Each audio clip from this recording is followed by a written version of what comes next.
En manchette, aujourd'hui, un conseil exécutif local renouvelé pour le Parti québécois dans Berthier. Bonjour à tous et bienvenue à votre bulletin d'information sur les ondes de CTRB, votre télévision locale et régionale. Alain Bellumeur au pupitre, aujourd'hui le 22 février. Donc, le 12 février dernier s'est tenue l'Assemblée générale de l'Association locale du Parti québécois de Berthier, donc du comté de Berthier. Ça s'est tenu dans la municipalité de Lanoraie. Des membres de l'association étaient réunis pour l'occasion afin d'élire ceux et celles qui composeront le nouveau conseil exécutif local du Parti québécois. Les membres élus ont l'intention d'être actifs durant ce mandat d'une durée de 2 ans afin de représenter le Parti québécois sur le territoire de la circonscription de Berthier et d'aller à la rencontre de ses membres et des citoyens. L'événement qui s'est tenu au pavillon Jean Bourdon de Lanoraie avait comme président d'assemblée nul autre que André Villeneuve, le maire de Lanoraie, et député du Parti québécois dans Berthier de 2008 à 2018. Yves Perron, le député du Bloc québécois dans Berthier-Masquinongé, était également présent à titre d'orateur invité. On a aussi pu entendre Julie Boucher, la candidate du Parti québécois dans Berthier aux dernières élections provinciales, voilà, et récemment nommée co-porte-parole du Parti québécois en matière d'agriculture. Par ailleurs, Mme Boucher, qui tenait la présidence du conseil exécutif depuis mai 2019, a repris le titre pour ce présent mandat. Officialisée candidate du comté de Berthier par le parti en juillet dernier, elle avait dû quitter la fonction qui avait été assumée par Serge Cournoyer, alors conseiller sur l'exécutif depuis 2019. C'est avec honneur et reconnaissance que la nouvelle co-porte-parole en agriculture dit avoir accepté cette présidence. On la cite: « Je suis privilégié d'avoir de nouveau la confiance des membres pour ce mandat. Un des objectifs que nous avions était de diversifier, tant par sa parité que par sa représentation multigénérationnelle, la composition du Conseil. On peut dire que le nouveau Conseil représente très bien le Parti québécois et sa portée dans la population. C'est définitivement le parti des générations, a-t-elle conclu. Parmi les membres du Conseil, notons la venue de 5 nouveaux membres, dont 2 représentants jeunes, ainsi que 2 nouvelles conseillères et un nouveau conseiller. En plus de la présidence, 3 membres ont vu leur mandat se renouveler. Le nouveau conseil exécutif local de Berthier est ainsi composé d'une présidente, voilà, Julie Boucher, de 2 représentants jeunesse, Agathe Lambert et Victor Legault, de 4 conseillères, Huguette Aymon, Nicole Lachapelle, Monique Landry et Nancy Sarrazin, ainsi que de 2 conseillers, Serge Cournoyer et Marc-André Surprenant. Tous les membres ont été élus par acclamation. Julie Boucher entrevoit finalement le présent mandat comme l'occasion de poursuivre le travail auprès des membres et d'être à l'écoute des gens de Berthier. Elle l'a mentionné, nous avons eu une très belle mobilisation lors de la campagne électorale et la majorité des membres élus au Conseil ont participé à cet important travail de fond. Nous avons la chance d'avoir une équipe motivée et dynamique. Nous allons donc continuer dans cette voie. Par ailleurs, le rôle de co-porte-parole en agriculture est aussi une exceptionnelle opportunité qui me permettra de consolider les liens avec les acteurs du milieu très présents et actifs dans Berthier. C'est un dossier qui me tient beaucoup à cœur et qui est très important pour les gens de chez nous. Il mérite toute notre considération, a conclu Julie Boucher. Parlons maintenant de sécurité et de fraude. L'équipe de la SQTV, donc la Sûreté du Québec, au niveau TV, a mis une alerte info afin de mettre en garde les propriétaires de véhicules, notamment de camionnettes et de véhicules sport utilitaires, devant un nombre élevé de vols qui sont survenus dans les dernières semaines au Québec. Certaines actions peuvent être prises par les propriétaires pour limiter les risques. Elles se retrouvent dans l'alerte info diffusée sur la chaîne YouTube SQTV, Sûreté du Québec. La Sûreté du Québec invite la population à redoubler de prudence concernant divers stratagèmes de fraude plus présents ces temps-ci. À titre d'exemple, on regarde un petit clip vidéo.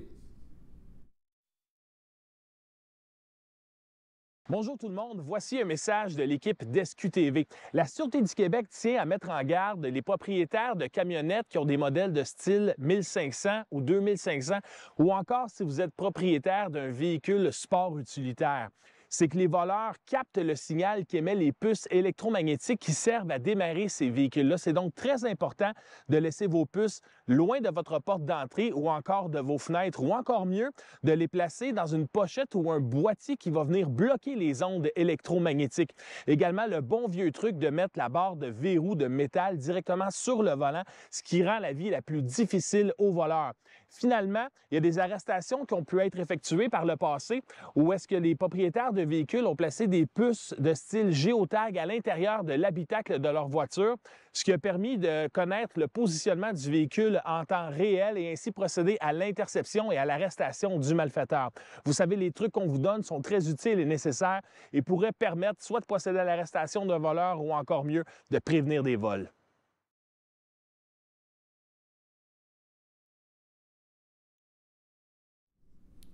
Poursuivant dans la même veine, il y a de plus en plus de fraudes téléphoniques. Il faut donc être aux aguets. La Sûreté du Québec nous rappelle quelques conseils à cet effet. Les fraudes téléphoniques du paiement urgent, eh bien, les personnes ciblées ont été appelées par téléphone en mentionnant qu'un de leurs proches, souvent un petit-fils, était détenu et avait besoin de quelques milliers de dollars pour être libéré, ou encore une situation où le petit-fils se trouve dans un hôpital à l'extérieur du pays et on doit payer immédiatement certains frais médicaux. Lors de la conversation téléphonique, la mise en scène des fraudeurs implique parfois une personne qui se fait passer pour un policier ou un avocat. Les fraudeurs ont recours à des stratagèmes variés pour arriver à leur fin et soutirer de l'argent à leurs victimes. Lorsqu'ils utilisent ces arnaques, les fraudeurs profitent de la vulnérabilité de certaines personnes âgées pour leur mettre de la pression. C'est pourquoi il faut s'assurer de toujours faire les vérifications nécessaires avant de faire confiance à quiconque. Il y a aussi des alertes à la fraude par message texte. En effet, plusieurs citoyens nous ont rapporté ou ont rapporté à la Sûreté du Québec avoir reçu des messages textes en anglais sur leur cellulaire avec un lien à cliquer pour obtenir un anti-inflation benefit from CRA, un montant à recevoir pour contrer l'inflation en provenance de l'Agence de revenus du Canada. Le message texte contenait aussi des informations personnelles sur la personne, comme son nom, sa date de naissance, son adresse, son numéro d'assurance sociale, pour le rendre d'allure légitime ou crédible. Sachez que ce n'est pas la façon de fonctionner des agences gouvernementales qui procèdent par des avis de cotisation ou par la même méthode de dépôt que les remboursements d'impôts. Ces messages cachent donc une façon de vous hameçonner et de vous frauder en ayant accès à vos comptes bancaires, par exemple. Un citoyen reçoit aussi un appel téléphonique d'une personne qui prétend être un employé d'une institution financière et qui l'informe qu'il a été victime de fraude. Celle-ci demande ensuite au citoyen de mettre dans une enveloppe les cartes de crédit et les cartes de débit avec leur numéro d'identification personnelle et de lui indiquer, qu'un employé de l'institution financière passera afin de récupérer la dite enveloppe. Il demeure ensuite en ligne avec le plaignant alors qu'un complice se présente à la porte et récupère l'enveloppe. À noter que le nom de l'institution financière apparaît sur les afficheurs, même si le numéro est frauduleux, et que si les gens téléphonent au numéro en question afin de vérifier, le fraudeur répondra en nommant l'institution financière. Bien sûr, ces appels sont frauduleux. Les institutions financières ne communiquent pas avec les citoyens dans l'objectif de récupérer des cartes bancaires ou de débit avec vos mots de passe. Donc, vous devez faire preuve de prudence lorsque quelqu'un prétend travailler pour une institution financière. Si vous recevez l'appel d'une personne que vous ne connaissez pas, demandez toujours le nom de cette personne et de l'entreprise qu'elle représente. Retrouvez le numéro de téléphone officiel de la compagnie ou du service public qui vous a contacté sur votre relevé de compte ou sur un site web sécurisé, un site web débutant par https://, donc c'est les débuts officiels des sites web conformes, et vérifiez l'authenticité de la demande qui vous est adressée. Ne placez jamais vos cartes de crédit ou bancaires dans une enveloppe avec votre numéro d'identification personnelle afin qu'elle soit récupérée par quelqu'un. Ne cliquez pas sur les liens dans des messages non sollicités. Ne téléchargez pas les pièces jointes contenues dans des messages non sollicités. Vérifiez si les messages renferment des fautes d'orthographe. Ne présumez pas qu'un message est légitime seulement parce que l'adresse courriel semble être la bonne. Les fraudeurs peuvent la modifier. Bref, méfiez-vous des messages qui semblent provenir du gouvernement du Canada ou d'un organisme d'application de la loi. Ceux-ci ne communiqueront jamais avec vous pour vous offrir des fonds par courriel ou par virement électronique. Exemple, un lien dans un message texte sur un cellulaire. Rappelons que toute information sur des actes criminels ou des événements suspects peut être communiquée à la Centrale de l'information criminelle de la Sûreté du Québec. Notez bien le numéro 1-800-659-4264, 1-800-659-4264. Si vous êtes victime de fraude ou encore, vous pouvez toujours appeler le Centre antifraude du Canada au 1-888-495-8501. 1-888-495-8501. Sur ce, soyons prudents et allons à la pause. Chers téléspectateurs, vous êtes cordialement invités le samedi matin dès 9h30 à notre bingo télédiffusé de nos studios de Berthierville. Depuis plusieurs années, nos adeptes de la télévision régionale se sont divisés un montant de 600 $, disponible chaque semaine lors de notre joute de bingo à CTRP. Un amical animateur et ses joyeux compères, dont un technicien et deux bénévoles, partagent tour à tour cette émission dans le but de vous agrémenter durant 60 minutes. Un moment de plaisir qui pourrait s'avérer payant pour vous. Vous pouvez donc vous procurer les cartes de jeu chez les dépositaires participants et j'ai nommé à Berthierville, le dépanneur Formule 1 et le garage Pétroté sur la rue Gilles Villeneuve, le marché IGA Extra sur la rue Gabrielle Brissette, le marché Métro sur la rue Notre-Dame et la pharmacie Proxime sur la rue Frontenac. À Saint-Ignace-de-Loyola, le dépanneur Esso sur la rue de la Traverse et le marché Aldo sur le rang Saint-Michel. C'est donc un rendez-vous hebdomadaire chaque samedi matin dès 9h30 sur les ondes de CTRP, votre télévision régionale et communautaire, maintenant en haute définition.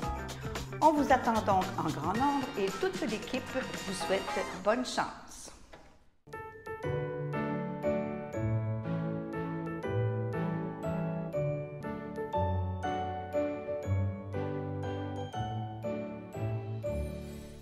En ce 22 février, la FADOC de l'île du Pas désire souhaiter bonne fête à Doris Prescott.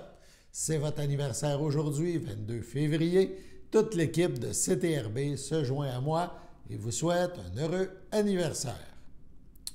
On poursuit avec des informations diverses. Tout d'abord, la SADC d'Autrey-Joliette nous informe, c'est arrivé par le site, que c'est bientôt la fin pour le programme 2022-2023 d'Axe Compétences.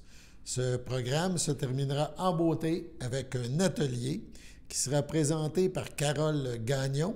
Et pour l'occasion, l'événement est gratuit, l'inscription cependant obligatoire. On a jusqu'au 8, c'est-à-dire ça va se dérouler le 8 mars prochain à 13h et on s'inscrit à axe compétence avec un s.ca/TPS TVQ. Donc, il sera question de la TPS et de la TVQ si vous désirez mieux connaître comment cela fonctionne et quelles sont les choses à faire pour être toujours à l'ordre à ce niveau. Donc, c'est un rendez-vous dans le cadre du programme d'Axe Compétences. On poursuit dans un tout autre ordre d'idées. En fin de semaine, à Lanoraie, donc le 25 février de 11h à 16h, c'est le carnaval de Lanoraie. On parle d'une journée plein air. Il y aura sur place à Lanoraie, donc, un DJ, des jeux gonflables, des activités familiales, des compétitions amicales. Il y aura même du godin d'or. Les gens pourront scier des grosses bûches. Des mascottes seront sur place. On aura aussi un camion de cuisine de rue. Il sera possible de patiner. Donc, une belle journée plein air. Le carnaval de Lanoraie, le 25 février de 11h à 16h. On se déplace à Saint-Cuthbert maintenant. La municipalité de Saint-Cuthbert est à la recherche d'un gestionnaire pour un food truck, donc un camion, évidemment, de rue, à Saint-Cuthbert, pour faire suite à la demande de nombreux citoyens afin de combler un manque d'offres de services de restauration à Saint-Cuthbert. La municipalité a procédé l'année dernière à l'achat d'un camion ou d'une roulotte style food truck. Après quelques modifications pour la rendre plus fonctionnelle, celle-ci est maintenant prête à servir. La municipalité est donc à la recherche d'un gestionnaire qui possède les ressources, les permis et les compétences afin d'organiser l'ensemble des services alimentaires au cœur villageois à à Saint-Cuthbert. Voilà, on passe d'une municipalité à l'autre. Donc, Saint-Cuthbert pour la saison estivale 2023. Si ce défi vous intéresse, on vous invite à entrer en communication avec Nathalie Panton à la municipalité de Saint-Cuthbert. Le téléphone à composer 450-836-4852, 450-836-4852. Madame Panton est rejoignable au poste 3302-3302. On poursuit maintenant, on en a parlé depuis quelques jours, mais vous avez toujours la chance de vous mériter une paire de billets pour le prochain spectacle présenté par le Frontenac à Berthierville, la salle de réception et de spectacle sur la rue Frontenac, bien sûr. Ce prochain spectacle, c'est un souper-spectacle samedi 11 mars. Musique rétro à l'honneur. Le groupe Melz sera sur place pour divertir les gens. Et bien sûr, les billets sont en vente au Frontenac, mais il y a une personne qui se méritera, 2 billets pour cet événement du 11 mars. C'est simple. Si ça vous intéresse, vous nous appelez au 450-836-5103. Vous laissez votre nom et votre numéro de téléphone. Donc, CTRB est bien sûr très heureuse de s'associer avec le Frontenac pour faire tirer cette paire de billets.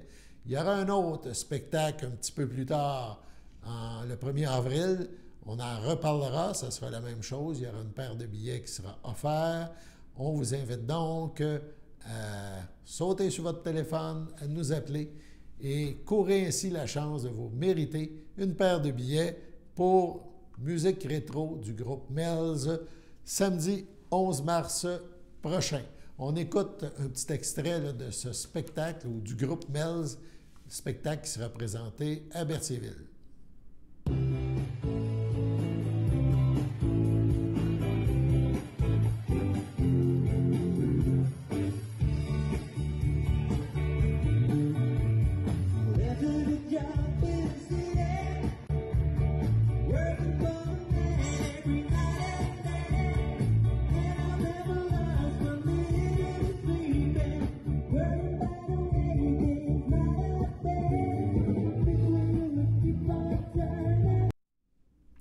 Sur ce, on passe à la pause.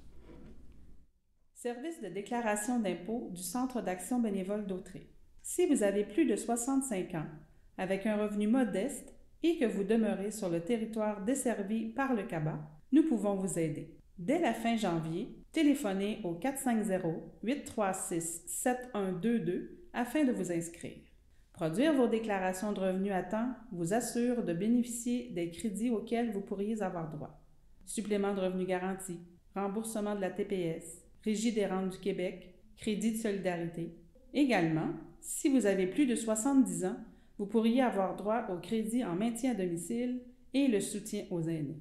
Produire ces déclarations, c'est important et payant.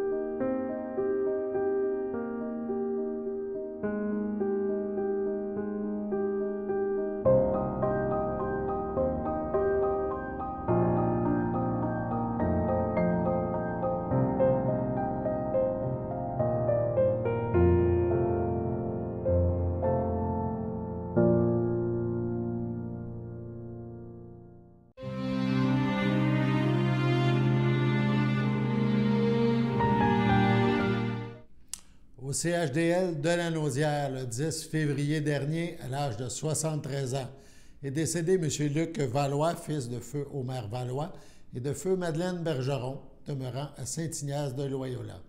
Il laisse dans le deuil ses enfants, Louane Valois, Xavier Martin, Yann Valois, la mère de ses enfants Louise Toupin, son frère, sa sœur, son beau-frère et sa belle-sœur, Pierre-Paul Valois, José Rondeau, Céline Valois, Michel Guévremont, sa nièce et son neveu, Marie-Christine et Maxime Valois, ainsi que tous les membres de la famille Toupin, plusieurs autres parents et amis. La famille vous accueillera samedi 4 mars dès 11h au complexe funéraire F. Thériault, situé au 741 rue Notre-Dame à Berthierville. Suivra une liturgie à la chapelle du complexe à 14h30. M. Luc Valois sera inhumé au cimetière de Saint-Ignace de Loyola à une date ultérieure. Au CHDL de la Naudière, le 11 février, à l'âge de 80 ans, est décédé M. Jean-Yves Mousseau, époux de René Lavallée, demeurant à Sainte-Geneviève de Berthier. Lui a précédé son frère Michel. Il laisse dans le deuil, outre son épouse, 16 enfants. Jean-François Mousseau, Catherine Mousseau, Matthew Berry, ses petits-enfants, Jacob et Victor Berry, ses frères, sa sœur, ses beaux-frères et belles-sœurs, Maurice Rochette, feu France Mousseau, Ginette Mousseau, François Mousseau, Marie Bisaillon, Marielle Lavallée, Réal Joly, Michel Lavallée, feu Claude Bellemare, Hélène Grégoire, feu Bernard Lavallée, Serge Lavallée, Thérèse Grégoire, Pierre Lavallée, Denise Ducharme, Louis Lavallée, Huguette Prévost, Richard Lavallée, Gisèle Tremblay, Paul Lavallée, Louise Lessard, Sylvie Allaire, feu Jacques Lavallée, Diane Lavallée, Bernard Dupuis, feu Joanne Lavallée, Daniel Lavallée, feu Philippe Ranger, Sylvie Lavallée, Stéphane Love, plusieurs neveux, nièces, autres parents et amis. La famille vous accueillera dimanche 5 mars dès 12h30 au complexe funéraire Thériault, rue Notre-Dame à Berthierville. Un hommage aura lieu à la chapelle du complexe ce même jour à 15h. À l'hôpital de la Naudière, le 17 février à 94 ans, est décédée Mme Fleurette Bergeron, épouse de feu Jean-Paul Chevalier, demeurant à Saint-Ignace de Loyola. Lui a précédé ses fils, Julien et Benoît. Elle laisse dans le deuil ses enfants, Lisette Chevalier, Julien Chaussé, Jean-Jacques Chevalier, André Chevalier, feu Paulette Chaput, ses petits-fils, Francis Chevalier, Véronique Marcille, Ghislain Chaussé, Marie-Christine Gravel, ses arrière-petits-enfants, Noam, Catherine, Galadriel et Victor, sa sœur et ses belles-sœurs, Denise Bergeron, feu Jacques Cournoyer, Denise Massé, feu Albert Bergeron, Thérèse Chevalier, feu Donna Bonin, ainsi que plusieurs autres parents et amis. La famille vous accueillera samedi, le 11 mars, dès midi, au complexe funéraire, Thériault, rue Notre-Dame à Berthierville. Suivra en ce même jour la liturgie à la chapelle du complexe à 14 h. Madame Fleurette Bergeron-Chevalier sera inhumée au cimetière de Saint-Ignace à une date ultérieure.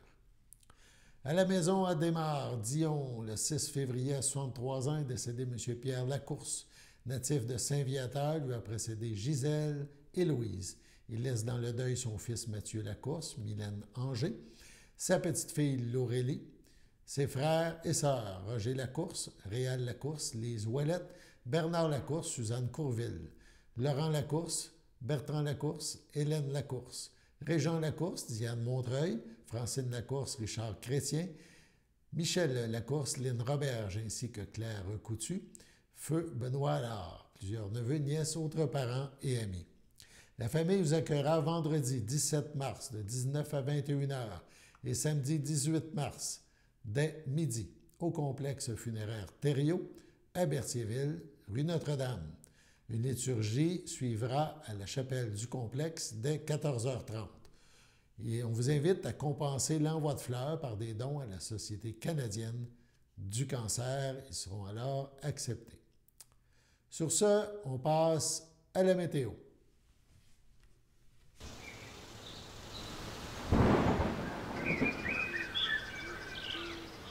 Bienvenue à votre météo de cette semaine. Aujourd'hui, mercredi après-midi, ce sera un ciel variable, une température de -7, un temps ressenti de -9. Mercredi soir, c'est plutôt nuageux, une température de -10, un temps ressenti de -16. Mercredi nuit, ce sera de la faible neige, une température de -13, un temps ressenti de -23, 1 à 3 cm de neige.